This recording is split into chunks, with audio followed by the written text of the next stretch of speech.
Welcome everyone to the Implementing the New Caucus Competencies Within the Community of Practice for Accessibility and Inclusion webinar. Good morning, good afternoon, depending where you're located. Good evening, I feel like Johnny Carson. Just really excited to be able to do this. My name is Tracy Mason-Innes. I currently serve as the Director of Residence and Housing at Simon Fraser University, but I was one of the team members that worked on this project for Caucus. So myself and Patty Hambler are really excited to be here. I will introduce the other speakers in a second, or they'll introduce themselves. A couple of housekeeping things to think about is that we would appreciate it if you would mute your phone, which is *6. You may have a mute button on your phone, but if you could also just press *6, that will mute your phone, and it will just help with background noise. All right, let me start by having my co-presenters introduce themselves. Hi everyone, this is Patty Hambler. I work at University of British Columbia as the Director of Student Wellbeing Promotion, and as Tracy mentioned, I was one of the project team members for the Competency Project for Caucus. And hi everyone, I'm Janet Mee. I'm the Director of Access and Diversity, also at the University of British Columbia. And we support faculty, staff, and students with disabilities on our campus and provide a leadership role around accessibility. Thank you. I'm going to give you a little overview of what we're going to try to accomplish in 1 hour. Patty and I are going to spend some time introducing you to the competency model, recognizing that many of you may have already received some of this information. So it could be a review and you might learn something new, but we also just want to make sure that folks understand how the competency model came to be and how it's set up. We're going to talk a little bit about how we can use this model for our own professional development. And then Janet's going to be able to bring us through how to apply the model in the context of the work that you all do. All right, I think it's over to me. This is Patty again. I'm just going to walk through a bit of an overview of the competency model that was developed for Caucus. And Tracy, please feel free to jump in at any point if you want to add anything as I'm going through this. As we're going through as well, if folks have questions, feel free to enter them into the chat box, and then we can address those when we have a bit of time, if that's okay with everyone. So the first place I just want to start, and some of you, if you participated in some of our consultation sessions, a few of these pieces of information you may have seen before, but I just wanted to start by sharing this overview of definitions of what a competency model is all about and what a competency is. So we used these definitions as we were developing the competencies themselves and the competency model for Caucus. And we were able to get these definitions from the Human Resources Professional Association of Canada. So a competency is defined as a cluster of related knowledge, skills, abilities, and characteristics that are related to the performance of a significant aspect of a practice of a profession. So in this case, we were looking at the profession of student affairs in the Canadian context. And within our competency model, we also looked at attitudes and dispositions that we believed had an important role in our work. And we often thought of those as informing the values that we held across the field. So just be aware that we're talking about knowledge, skills, abilities, as well as attitudes. And then the competency model is this collection. So it's bringing together all of these competencies and putting it into a broader model, which we can see here as an overview.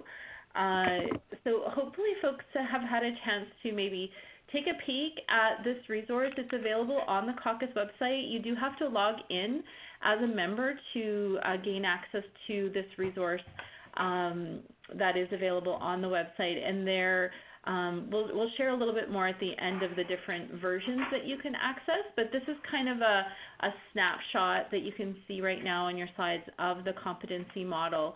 And we have a few different sections in the model. The first piece is looking at the values that we wanted to identify.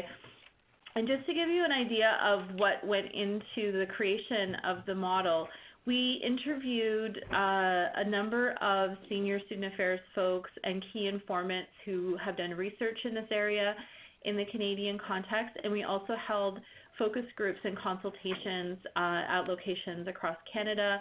We did our own literature review and looked at a lot of past caucus documents to help inform where these values and competencies are coming from. So we identified 3 core values to the work we do in student affairs and services in Canada that we believe hold true across all areas of student affairs, and those were seeing student affairs and services professionals as educators, taking a student-centered and holistic approach to our work, and the importance of a professional and ethical practice and recognizing the privilege that we hold in our roles as student affairs and services professionals in Canada. We also looked at the different levels, which I'll talk a little bit about in a moment, but just to give you an idea then of the competencies themselves, and again, there's another slide where I'll go into those, but we have identified 11 competency areas. And on the caucus website, you can look at the document as a whole, or you can look at each individual competency. And we're going to explore some of these today and think about how they might apply to your work and how you might develop them. We talk a little bit in our model as well about expertise areas and senior student affairs, and again, we'll get into that. So the first thing I want to just share with the next slide here is the different levels of, sorry, I think 2 of us are trying to change slides. There we are. The different levels within the competency model. So each competency is divided into 3 levels: core, intermediate, and advanced. Each represents the progressive level of skills, knowledge, and attitudes required across all areas of student affairs and services in Canada.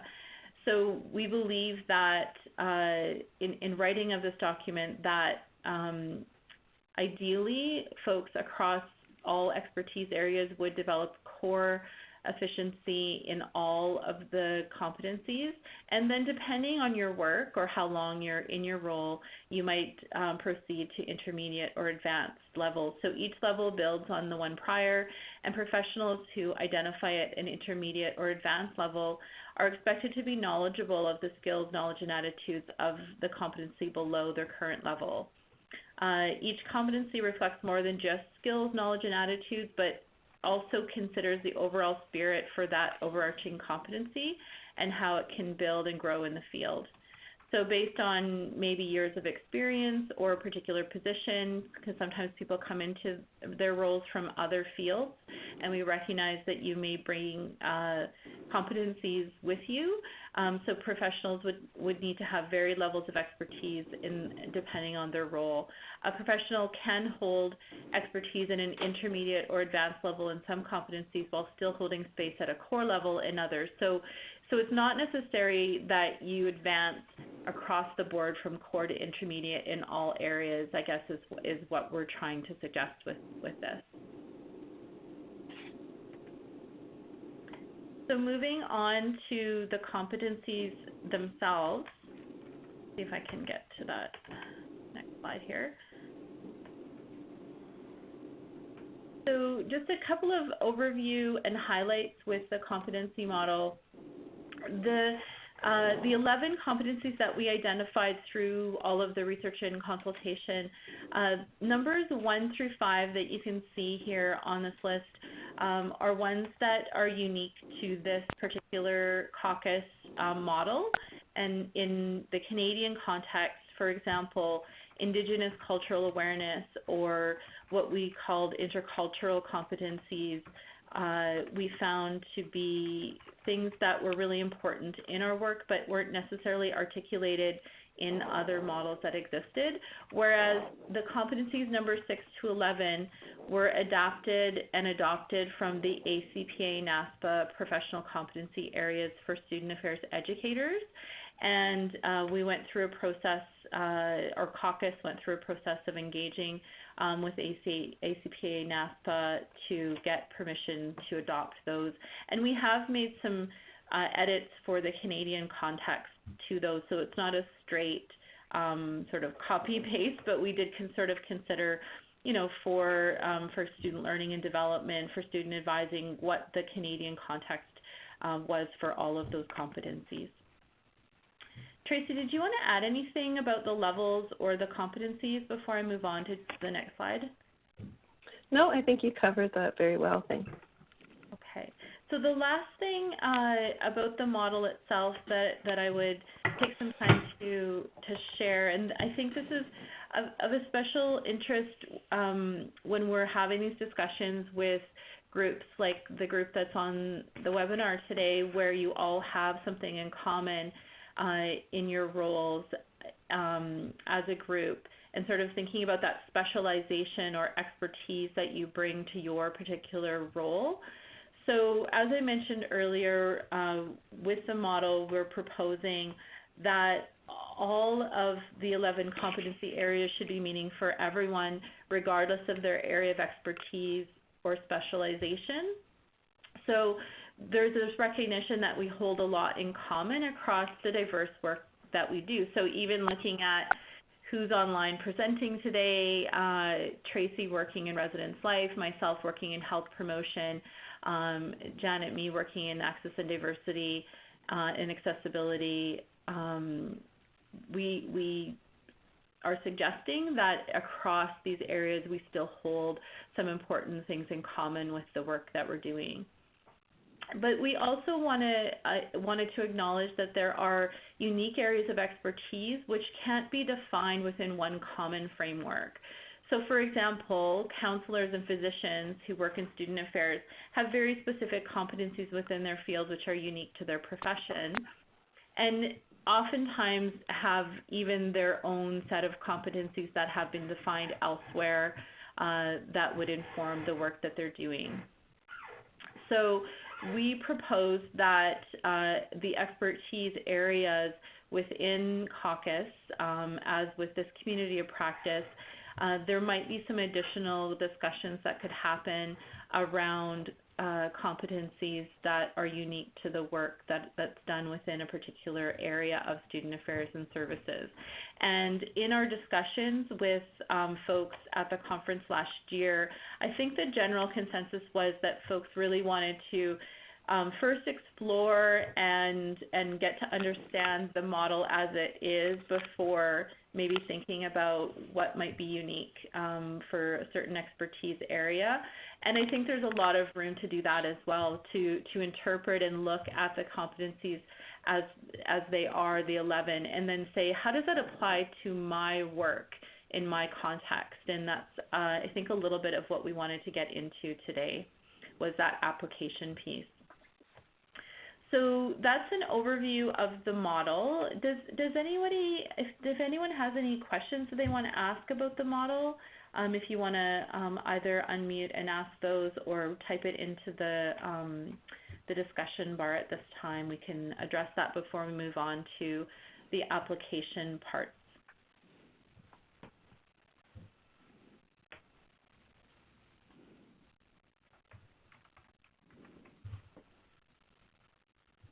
All right, I'm going to pass it back to Tracy to take us through the next couple of slides, and I think we're going to try a bit of a interactive activity in a few minutes as well.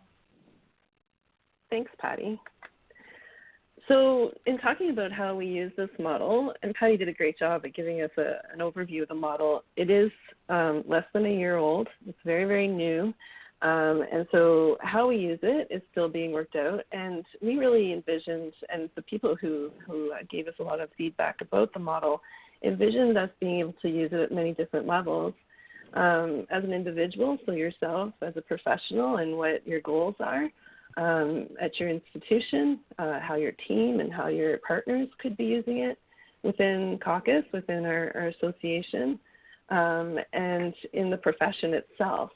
So as beyond caucus and beyond, it was really important for us to talk to folks that weren't just members of caucus. It doesn't include everyone. And so it was important that this be useful for the whole profession. Really what it does for us is probably give us a really common language and a starting point. We have very diverse work, and the model can create an opportunity to learn together in this shared framework. So we're going to get into a little bit of an interactive activity. I want you to think about as an individual, and using this competency model, we picked out a specific example. We'll use the Indigenous Cultural Awareness competency as an example. This is an excerpt from the competency model. You'll see the description of the overall competency, and then you'll see the specific competencies underneath for core. And then we also, in developing this model, we propose that all student affairs professionals, regardless of which expertise, we propose that everyone try to at least achieve the core proficiency in all of these areas. So this is something that, you know, we propose. We want people to try and aim for, and caucus will be, you know, this document will be living for a long time, and even NASPA and ACPA have gone through many iterations. So you see how it works for you, and we receive the feedback and make some changes. So we're going to... Sorry, I'm just seeing someone asked a question on the chat, and I thought we could just address that quickly before we move on to the activity. So Jody's asked, who assesses the professional's competency level in the 11 competency areas? So I think that the way, at least I would view this a resource, is that it's a tool that can be used by, as the last slide showed, individuals or at the institution level or within a community of practice. So I think that there can be assessment at all of those levels. So as an individual, I think it can be used as a self-reflection and self-assessment document to be able to reflect on your own practices and think about evidence of the competencies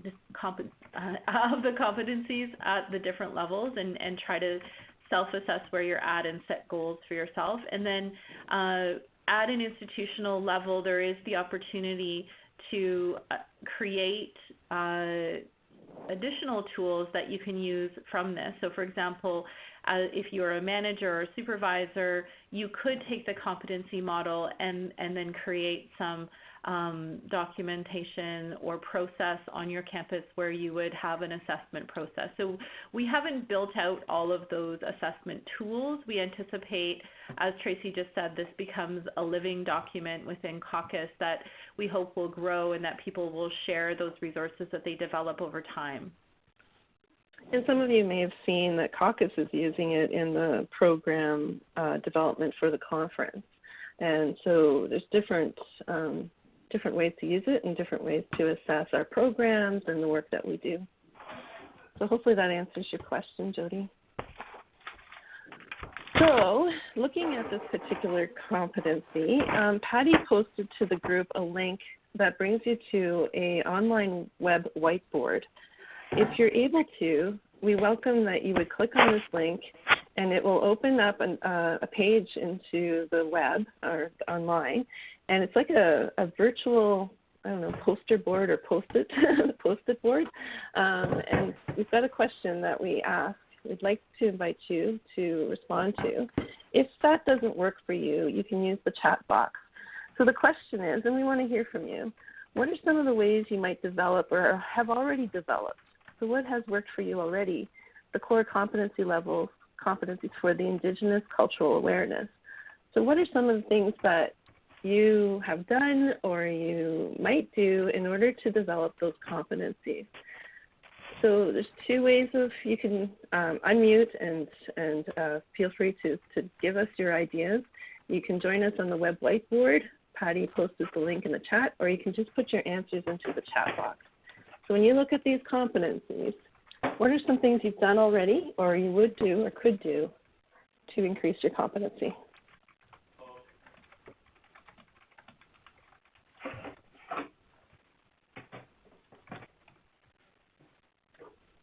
And just if this online tool, you can just choose the little, there's a little Post-it note on the left-hand toolbar there. If you click on that, it should allow you to create a Post-it note, and then we'll be able to move those things around and maybe do a little bit of grouping of ideas.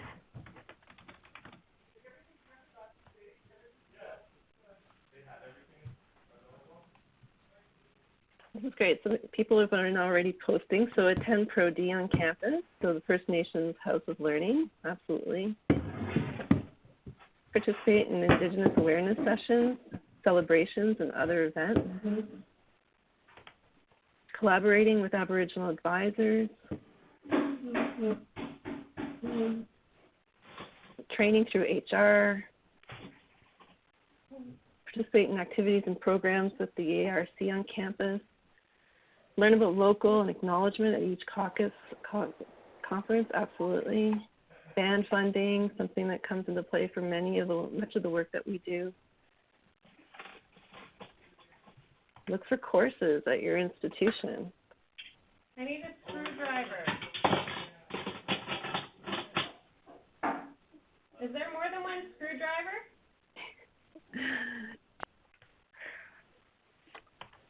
Create an advisory board with student, staff, faculty, and elder representation to guide our work. This is great.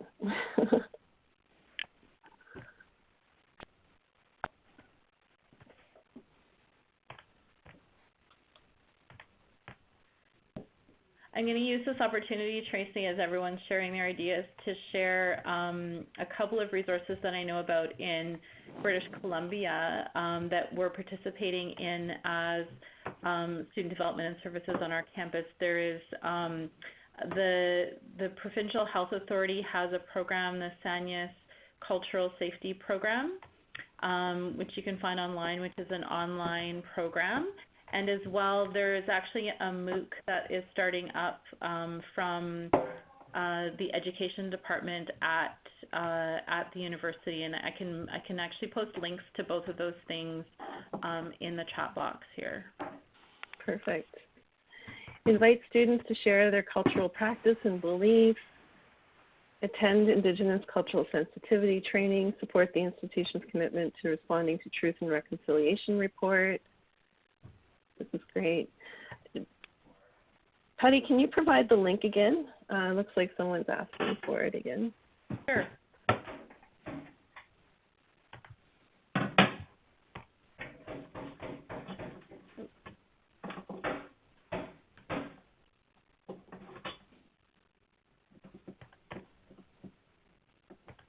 Partner with Aboriginal Student Services on accessibility-related awareness-raising events and to cross-pollinate ideas. These are all really great ideas. A lot of partnership, a lot of awareness, reading, attending sessions on campus, tapping into our local communities. This is great.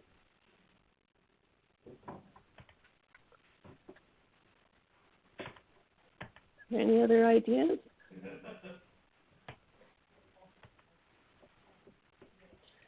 Well, in the interest of time, we want to be able to hand things over to Janet in order to get into a few more of these competencies. Janet and Patty, are we using the same whiteboard? I think so, but it's okay. I can tidy it up a little bit while Janet is talking, and then we can use it. Thanks, Patty. I didn't think to create a new one. That's okay.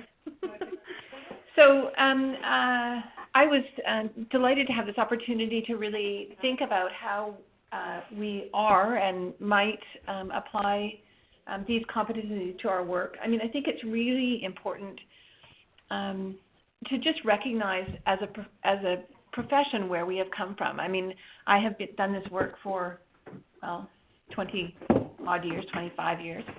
And really, in the early days, this work was really just an evolution. So at UBC, for example, it was one person in counseling services who supported the few students with disabilities who were on our campus.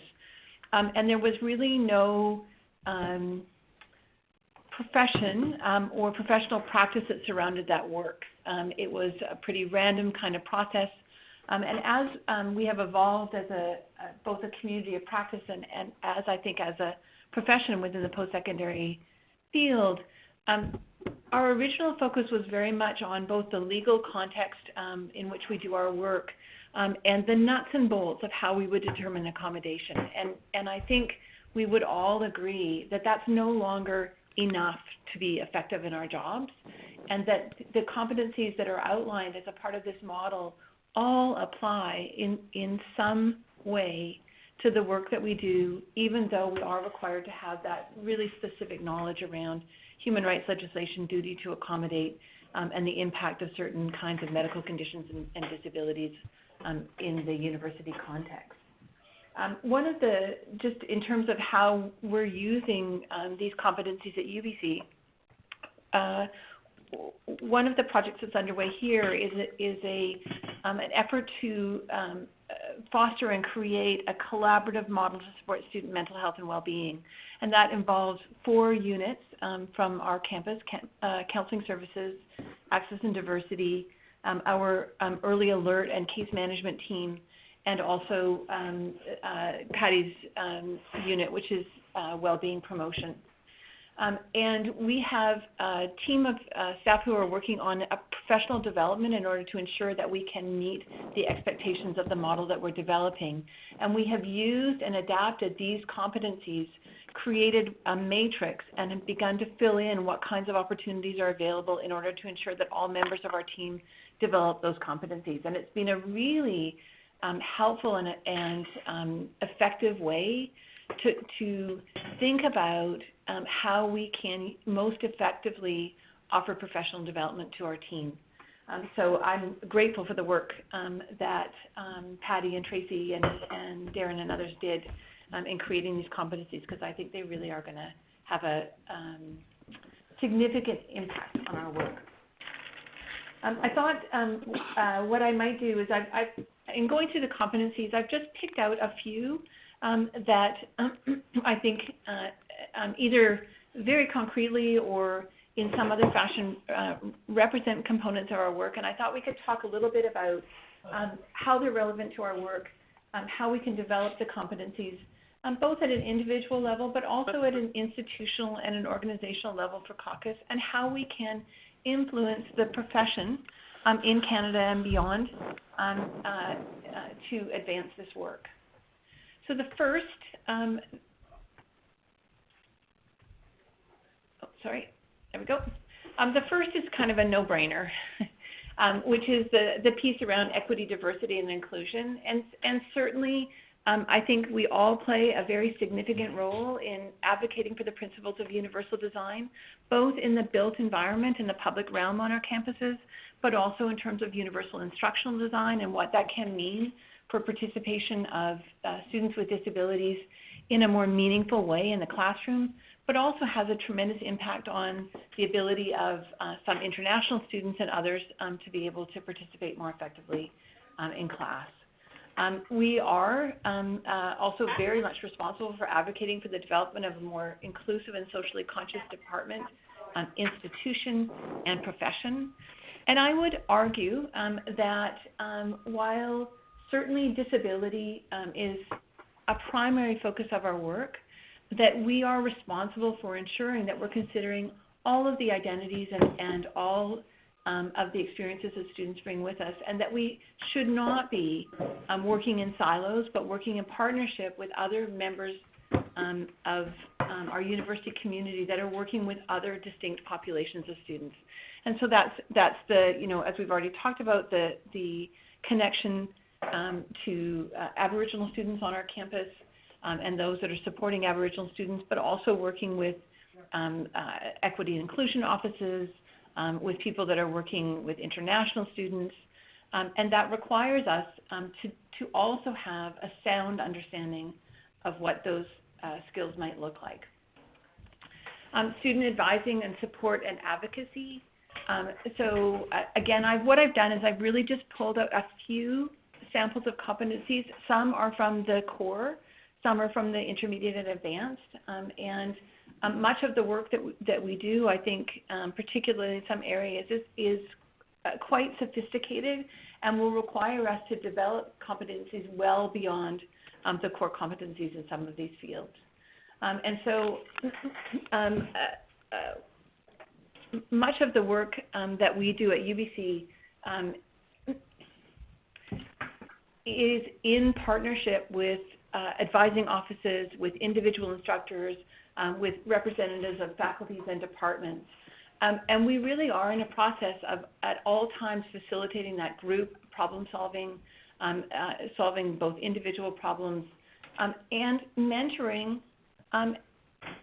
certainly students, but most often we're mentoring staff. We're helping them to understand the university's legal responsibilities and the role that they play in that, helping them to understand the impact of disability and what that looks like in a culturally inclusive and contextual way.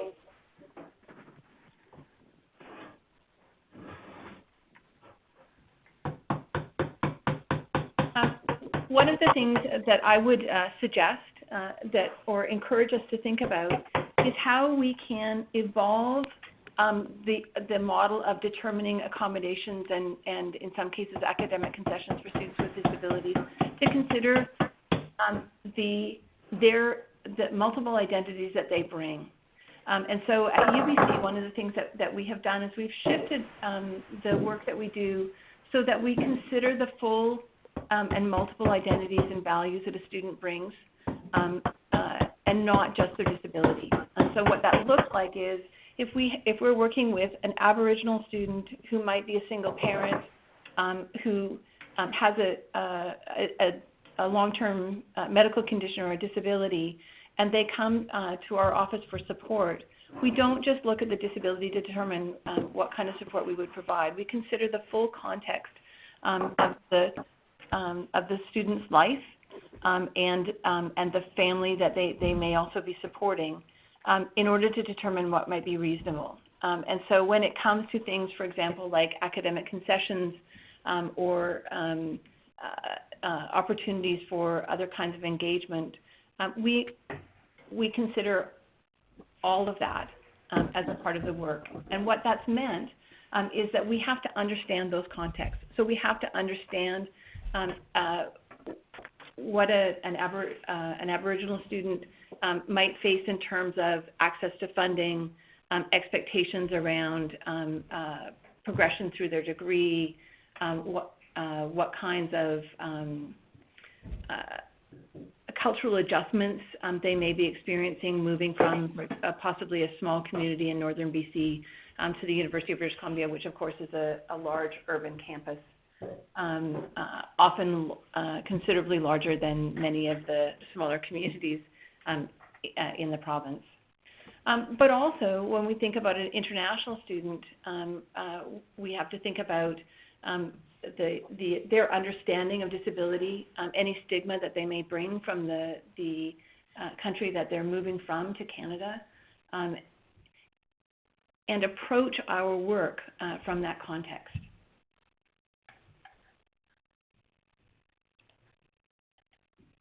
So, oops, where am I going?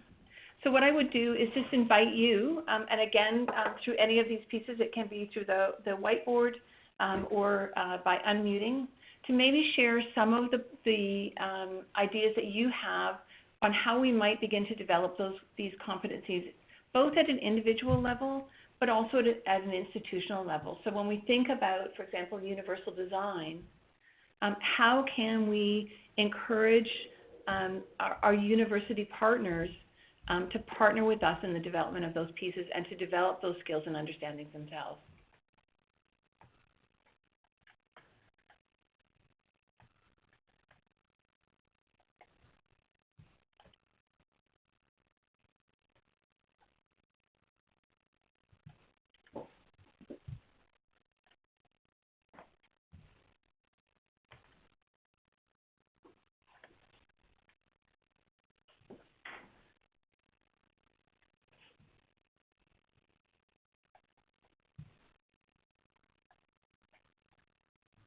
Okay, so we've got create guidelines, key partnerships,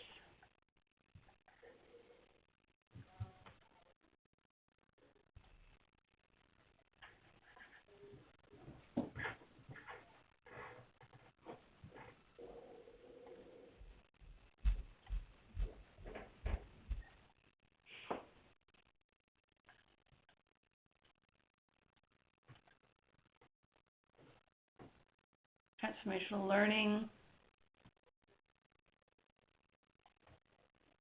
Okay, and again, so partners, key partners like the Human Rights Office.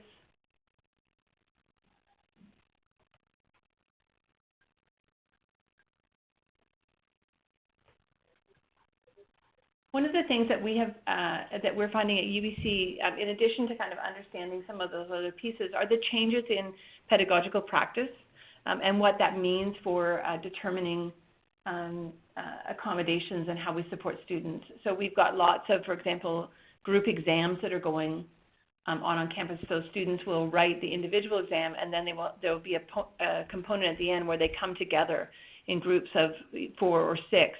And they redo the questions of the exam. And so understanding how those practices are shifting and what that means for our practice has been really important. And it's those partnerships that help us to do that.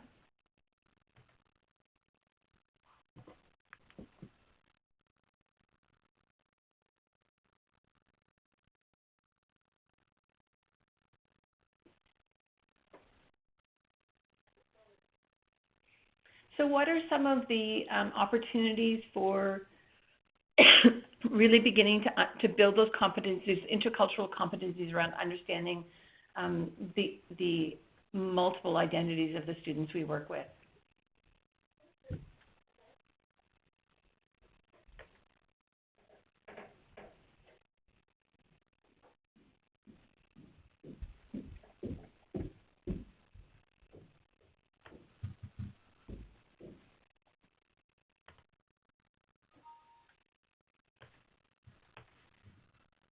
Okay, so oops.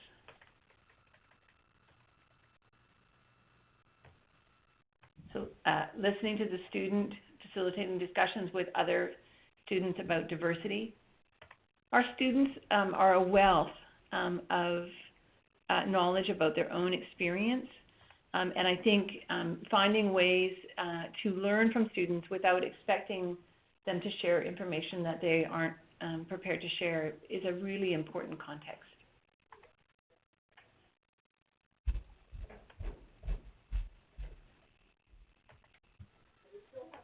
Okay, and a great suggestion about mentioning universal design and institutional surveys.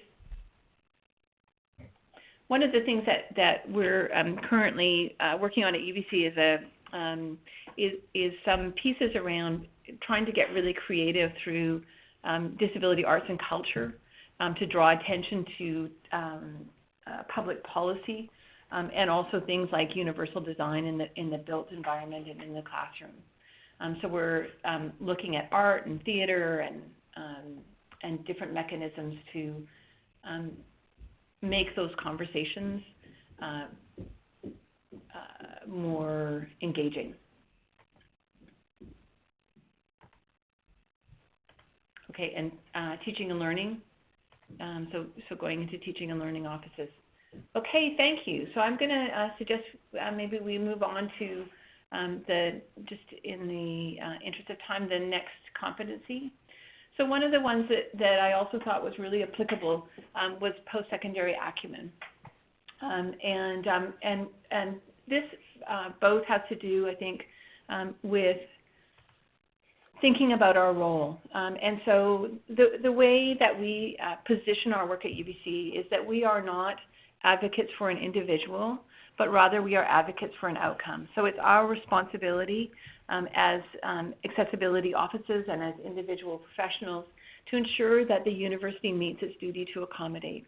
And that requires us to understand what that means in a shifting world where currently, at least in BC, the only legislation that we are looking to is human rights legislation, which of course is aspirational in that it sets out a goal of people with disabilities and all members of protected communities to be able to participate in everything that society has to offer with independence and with dignity. And what that means in terms of how I answer an individual faculty member who says, do I have to do this thing that you're telling me I should do, is really dependent on case law. And so finding ways to ensure that you're keeping current with those pieces is really critical. I do recognize that across the country there is a shift to legislation that is modeled after the ADA in the U.S. I have to say, as a professional, I'm somewhat both optimistic but also cautious that kind of legislation will make it the kind of difference that we hope it will make over time. But staying up to date with what that looks like, if you're not a province that currently has that legislation, I think is really important. I'm sorry, I'm losing my voice. We're also, I think we're not involved on a daily basis on developing institutional policy, but we are involved on a daily basis and for a core component of our work at developing institutional practices that align with both the federal and provincial legislation. And so it's important to think about how you are going to learn about the various structures, programs, policies within your institution in order to ensure that they do align with human rights legislation, and that that you have the relationships in place in order to ensure that you have the influence you require in order to do your work effectively. And so, again, I would invite you to make some suggestions about how we might build that acumen within the profession, but also how we might blend the work that we do with our partners in order to ensure that we're not the only ones doing the work, but that we've developed that capacity to think about the inclusion of all members of our community at that faculty level. So how do we build the institutional practice at the same time that we build our individual practice? And I'll go back to the whiteboard.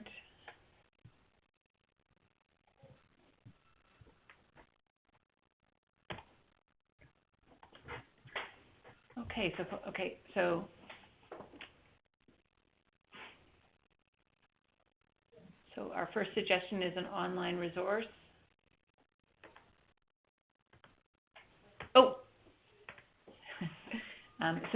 Something that the COP will be working on is an online resource.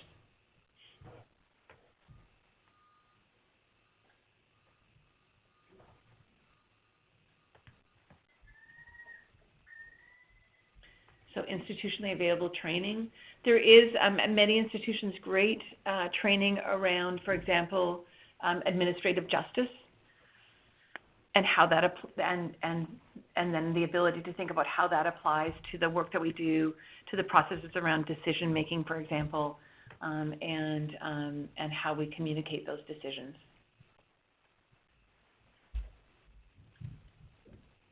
Understanding the differences between small versus large.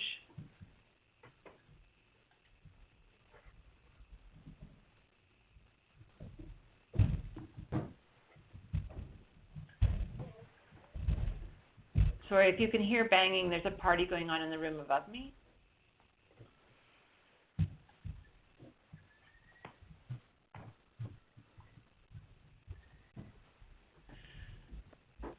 So one of the other ways that we use through Access and Diversity to kind of keep track of and monitor the practices of various faculties at the institution is we have built into our policy this concept of faculty liaisons to Access and Diversity.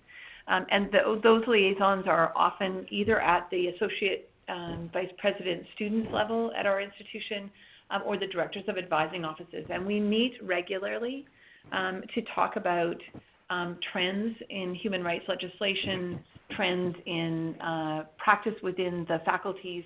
We do professional development, so we offer webinars and other kinds of resources to our faculty liaisons so that they can be the on-the-ground partner with us as we begin to have conversations about shifting practice in various components of our field. And that's been particularly, I think, effective for us in working with our professional schools.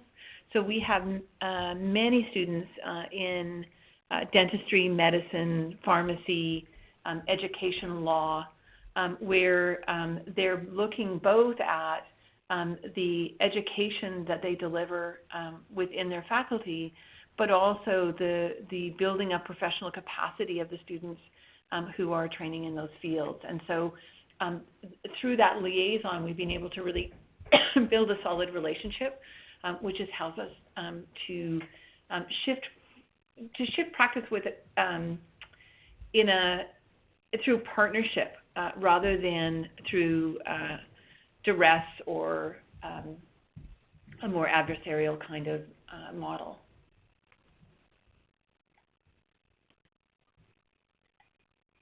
Okay. The last piece that I looked at, or competency that I'm going to draw on this afternoon, is leadership management and administration. I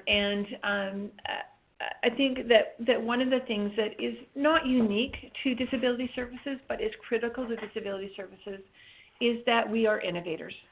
There is no rule book, and there's no manual that says, when this happens, we do this. If someone has one, I would be interested to look at it, but we certainly don't have one for UBC. I mean, most of the situations that come up for us on a daily basis are unique. We're able to draw on the kinds of experiences we have and situations that we have experienced in the past, but our work requires us to look at the unique circumstances of every situation that we're dealing with and come up with a creative or innovative solution to that problem. And so learning to think critically, creatively, to find innovative approaches, I would argue really is critical to the work that we do. Identifying and being able to build relationships with key stakeholders, being able to incorporate differing perspectives when you make informed decisions, again, is important. And I would go back to encouraging you to think about how you can broaden the work you do, if you aren't already currently doing so, to incorporate all lenses and identities of students into the decisions that you're making and the supports that you're putting forward. We are required regularly to be able to articulate the logic and the impact of the decisions that we're making. I don't think UBC is unique in having to think about how we communicate our decisions when we're questioned about why we would want a faculty to shift a practice or to make a particular decision regarding an individual student, when that decision will mean that they are shifting the rules or regulations that they would typically hold for all students. And so we've done a fair amount of work within our office and within our portfolio to really think about how we develop those skills and where we come from. And one of the things I think that is, I don't think unique to our office, but we have actually recruited and hired primarily educators. So we have not gone with a model of looking at like rehab specialists, for example, or other kinds of designations, but really have developed a team of people who think of themselves primarily as educators and approach the work from that lens. And that's both in terms of how we think about how we work with students, but also how we problem solve and think about the work. So one final opportunity to just think about and share with your colleagues on this call ideas that you might have for how you can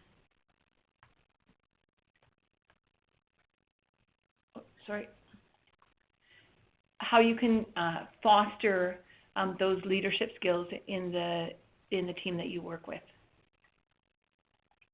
So back to the whiteboard. Thank you for the red lines, Patty.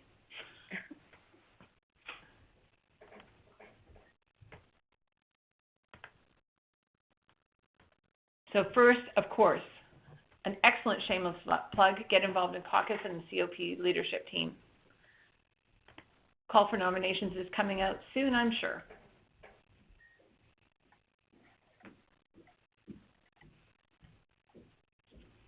One of the ways that we encourage some of these skills at UBC just while people are populating this area is to look for opportunities for members of our team to be involved in activities that are slightly peripheral to the role that they play at UBC. So it may be, for example, we have staff who sit on various committees across campus, others who participate as facilitators in bystander intervention programming, with student leaders, or might be involved in a research project through a particular faculty. And it gives us an opportunity to both kind of develop those personal skills through that professional development, but also build the institutional relationships that we need in order to be able to do our work effectively. So some of the other suggestions that are coming outside, think outside the box in creating community.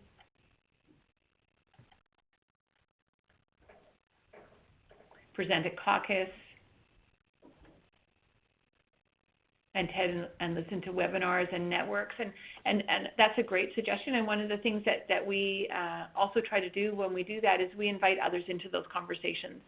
And so if we're going to pay for a webinar or participate in a webinar, we'll offer it out to some of our key partners across campus, and then participate in that webinar together and facilitate a discussion after the program is completed. Mentor new professionals.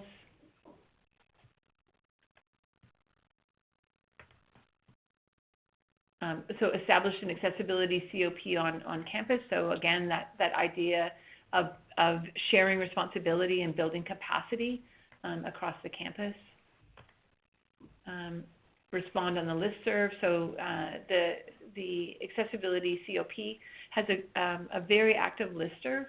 And it's a great opportunity to both share your practice and learn from others.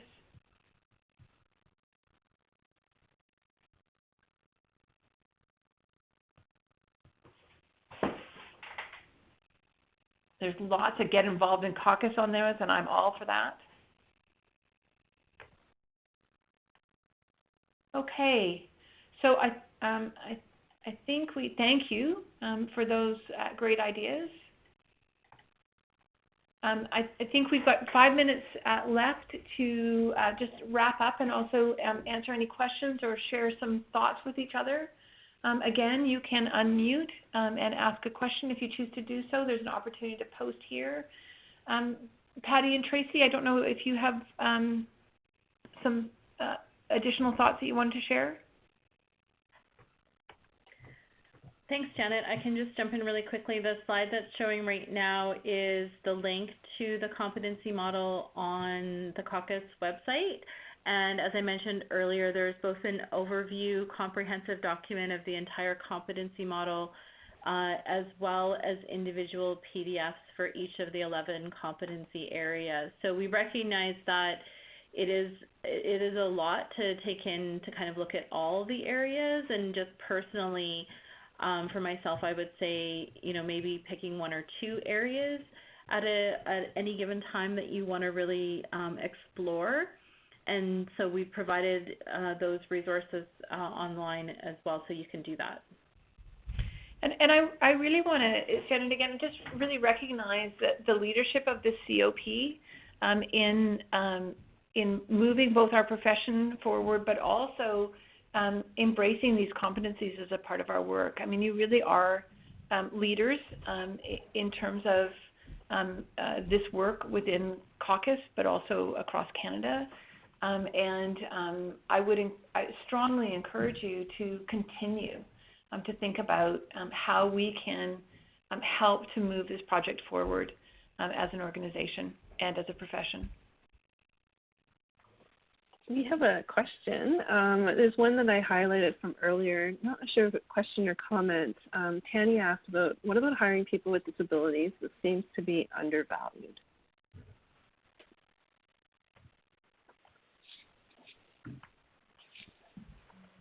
Can you say a little bit more about, like, in what context, within our offices or across campus? Tanny, do you want to expand a little bit more? Do you want to unmute *7?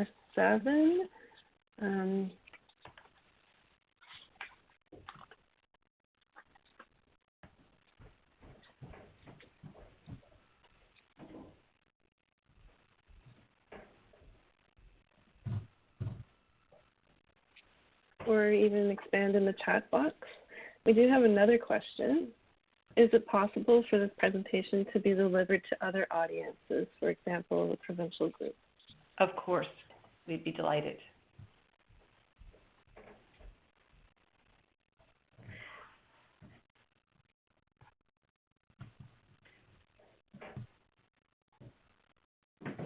I think just to think about the whole piece around employment, I think one of the things that we have advocated for at UBC is really sharing the responsibility for supporting our employees, and particularly our employees with disabilities. And so there are lots of models out there where I think institutionally they expect an individual department to pick up the cost of accommodating a person with a disability. And I would argue that leads to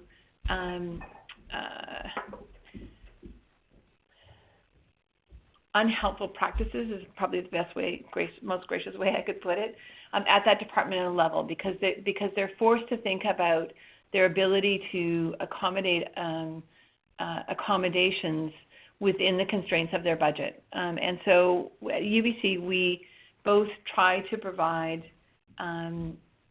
the capacity to support all faculty members through professional development for managers and those kinds of pieces, but we'll also fund many of the accommodations that an individual may require at the central level. So if, for example, somebody needs a mobility assistant as an instructor in a classroom, so we have, for example, some instructors who use wheelchairs, have limited upper body strength, are not able to carry their materials back and forth to class, or to hand out things in class, or write on a whiteboard or a blackboard. And we will cover the costs of both the accommodation and the training of that individual centrally through our office, in order to ensure that the employee can just be an employee and a colleague.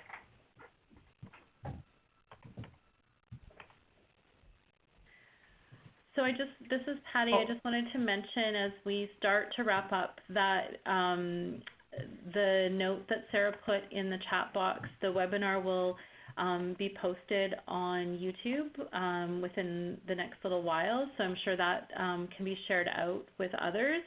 And the web whiteboard that we use today, it is a free online tool, and it is accessible for the next 5 days. So if you want to go and capture any of the great ideas that your colleagues shared, you can access that whiteboard or share it with others. You're welcome to share that link with others. I'll just post it online one more time to everyone so you can see what that is.